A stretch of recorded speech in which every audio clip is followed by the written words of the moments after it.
Yeah, all right. Good to see everybody. So today I'm going to tell you a story about one of the most complex challenges that the world is facing right now. It's a story about the AIDS and HIV epidemic in South Africa. And as Madhu was mentioning about Frog, I'd like to just quickly give you guys a little bit about us. We're a global innovation firm, and we're fundamentally designers, but there's a lot more going on than that. We've been doing products, services, strategies for over 40 years. We've got quite the portfolio now. But we're also doing a lot in healthcare, doing medical devices, but a lot more things that aren't necessarily the physical products you'd expect that designers would be making. And I think this is actually a really key point, is that while we're designers and we're fundamentally makers, we're not just about coming up with the solution, but we typically end up being significantly involved in the front end part of that, which is where we're framing the problem that we're solving. On top of that, we're highly collaborative.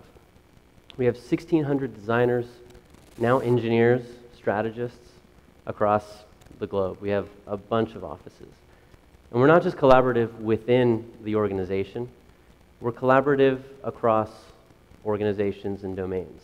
We work collaboratively with our clients, and occasionally we have to engage other stakeholders just so that we can accomplish the kind of complex nature of the problem. But today the story that I'm going to tell you is about KwaZulu-Natal in South Africa. And the problem is that South Africa experiences the highest rate of HIV/AIDS infection than anywhere else in the world. And in some regions, especially in KwaZulu-Natal, it's 40%.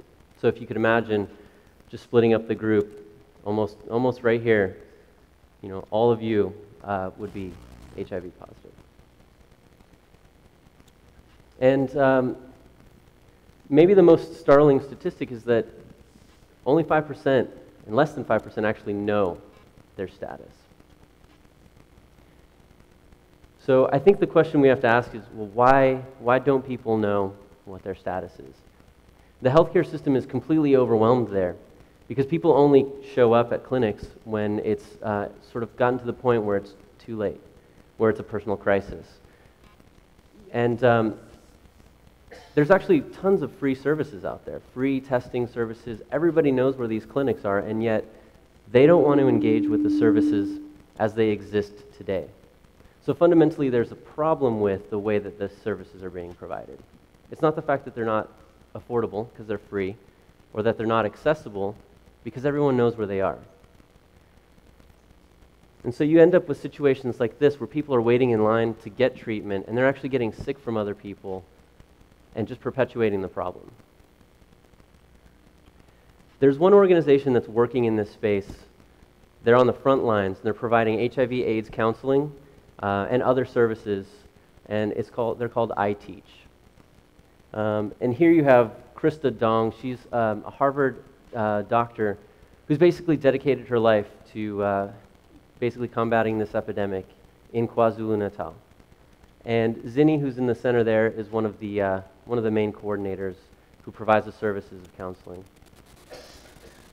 And despite their best efforts, they feel like this epidemic is just out of control and there's no way that they can combat it. They're just falling further and further behind. And one of the issues was that they believe that to effectively address this, they actually have to go outside of the healthcare system. That when you have a population as large as in South Africa, as highly infected with HIV/AIDS, and then you think about the number of staff, the comparisons are just, there's a huge disparity between the two numbers. And it turns out that nurses themselves, right, the people who are actually providing these services are actually dying off through the same infection that they're treating. And so it's statistically almost impossible to ever really combat it that way. And so we had to look for a way to do this outside of the healthcare system. So enter the unconventional collaboration. These organizations up here typically have nothing to do with each other. There's some affinities that are starting to form between MTN, a telecom, Obviously Nokia, Siemens, the handset makers. Prekilt Foundation actually is building bulk SMS messaging platforms. PopTech is an accelerator fund that they're an innovation group, and they're bringing these groups together. And then there's iTeach, and then there's Frog. Together, this team formed Project Mazululeki. They gave it a name. It wasn't just a collaboration of a bunch of organizations, none of which were actually set up to own this work. But everyone came together and formed essentially an identity and committed to this idea of Project M. And one of the first insights that came out of this was that, okay, if we're going to go around, we're going to circumvent, we're not going to use the healthcare system, what else can we leverage? And it turns out that 90% of South Africans have a cell phone, this personal communication device. It's one-to-one mapping. I have my cell phone, you have yours. It's almost always on, and you can actually reach people through this, personally, in a private way. This actually got around the issue of stigma, right? Because people don't want to be out in public showing off their status, but now they can actually coordinate, and they can talk, and they can get messaging for treatments and adherence through a mobile device. But let me just frame it really quickly how this works in Africa. Only 5% of people are on contracts there. The other 95% are prepaid. So when you make a phone call, it costs you money. If you receive one, it doesn't cost you anything. When you run out of phone calls, run out of credits, you can't make phone calls anymore. But you can send something that the telecoms were calling a please call me. And essentially, it's this empty text message. It sends your phone number, and that's it. But as you guys probably know about SMS, is a phone number and a couple of words. There's actually still a lot of real estate there. You can add a message. So what we did was we leveraged that. We leveraged the fact that 30 million of these are being sent a day, and we created a mass awareness platform that leverages the extra space in these free text messages. So every time one of these gets sent, as you can see here on the right, we're adding a little bit of information there. And we're basically getting people aware of the fact that they can now privately call a phone number and find out a little bit more information if they're curious. So this is just one piece of the puzzle. When this rolled out, 690 million messages only went out during the pilot, and 1.5 million calls were made to the National AIDS Helpline. That's just during the pilot. And since then, we've actually exceeded 1 billion messages being sent. So that's pretty significant given that it's not formally a part of the healthcare system, but it's getting people aware. The Economist called it the world's largest field trial in mobile health technology. But really the biggest challenge is not just awareness. That's one piece. Another part is really just knowing your status earlier so you can prevent getting really sick. And one of the things that iTeach, the organization, was really felt like it was a really powerful idea was the idea of little home self-test kits. To be able to test yourself in the privacy of your home was just this idea that really resonated with them, and they wanted us to explore it further. It actually didn't start off as being a test kit for your home, but rather they came up with an idea that was a test that you can do on your own at these sort of little kiosks around, not at clinics, but again, they sort of were looking at it originally as an issue of accessibility when the real problem was stigma. People didn't want to go to these kiosks. And so when Frog joined, when PopTech and the rest of the organizations came together, we looked at the problem space and said, this solution isn't the right solution. Really, we need to get it out of the public and into private contexts where people are going to feel comfortable dealing with it. So after a lot of research, qualitative, quantitative, the kind of design research that Frog does, working with iTeach, working with PopTech, we uncovered some really interesting insights. One of which was that men who are largely absent from the system, they're the ones who don't really ever go to clinics and get tested. They actually responded really well to the idea of private testing, especially in the home. And so through a process of creating now this new idea of a home self-test kit, we actually iterated on this through multiple sessions, engaging the community and co-designing with them. Because really it was important to have the language mapped to the mental model of people who are going to be using this. We wanted to leverage cultural institutions, cultural references, to also augment the impact that this stuff could have when in the hands of, these individuals who are testing. So we literally had these sessions where people came in, gave us feedback, and also just drew what their ideas were, and all of this was sort of leveraged in the design process. We even partnered with Ghetto Rough, which is like a large hip-hop label. Definitely not these women in the photo, but also just a really interesting partnership, right, with a hip-hop label. But it resonated with the people, right? If they know their status and they're openly public about that, that could actually change the way that individuals who don't know their status respond when prompted with the opportunity. And so this is the self-test kit, and I'm just going to run through some of these photos really quick. But this is again, Frog. We're an industrial design firm. We do a whole lot more, but this is really, truly some of our best industrial design work. It's all open. It's all made out of materials that are sustainable and from the area, the region. So you have cardboards and you have things that are biodegradable. You have 2 swabs in there to self-test. Instructions that are actually address the issue of literacy and different languages, so it's highly visual and instructive. You've got a few things down here on the right. These are the gentlemen from the hip-hop label who are saying, I know my status, do you know yours? And the packaging was all built so that it could be assembled by the community as well, really engaging them in the entire process. And the response was overwhelmingly positive. And it actually almost had a sad tone to it. And it was that, we really need these out today. I just don't want to see my friends dying anymore.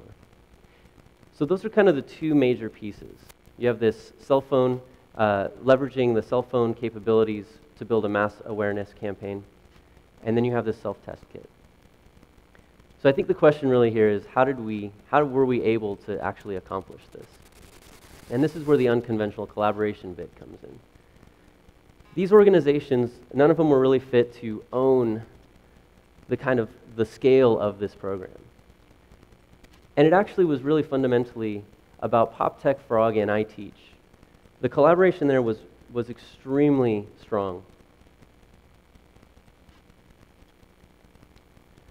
And when Frog joined, we fundamentally came in not just as makers of creating the solution, but really helping frame the problem space, coming with what our secret weapon is, which you guys are all probably wondering what it is.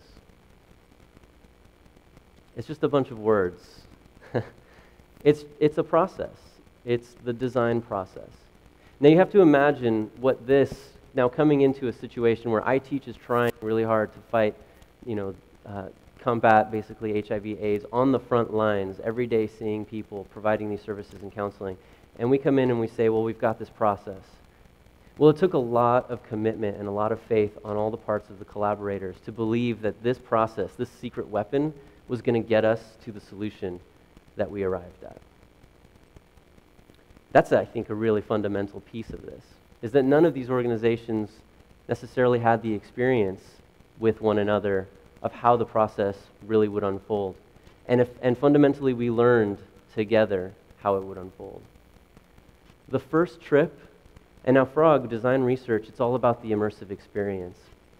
Myself, I go on these research trips, and I'm not just looking for information. I'm not just looking to get informed about situations. I'm looking for inspirations. And that's something that you're not going to get from a quantitative survey, right? You want to hear personal stories. You want to experience what it's like to be in these people's shoes. And then you can design for something. But one of the hiccups here was that the first trip actually didn't really yield any insights that we didn't already know kind of going in. They confirmed a lot of things, but we didn't have any new insights to design around. And so the Frog team comes back, to our offices in the United States, and we essentially had to learn not looking for, well, we didn't find the right answers, but what we did learn was how to ask the right questions. And when we came back, the 2 organizations, iTeach and Frog, essentially had to figure out a way to to remotely collaborate. You have these people who are at iTeach who are supposed to be providing services. Now they're being taken away from that. They're taken away from that and they're being applied to a design research process which they know nothing of. And they're being asked by the organization that came in and had the secret weapon to do the research for us and to get the insights that we need. Because fundamentally we're a consultancy and these things are budgeted and it's really difficult to do the good work that we want to do. But we end up with situations like this, which I think is just, this is an array of different photos, but really I think sums it up. You have people running tests. You have these gentlemen who are going in and testing the usability of these products. But they're actually going in not knowing their status, and they're coming out knowing their status, which I don't think we could actually really do here in the United States. This kind of testing probably wouldn't fly given all the regulations. And what he's doing over there is he's actually on the phone with these counselors. And this was one of the sessions that took many iterations to figure out how are we going to set this up, how are we going to train these people, and how are we going to train the people who are facilitating this session to get the kinds of insights that we needed to be able to continue to design.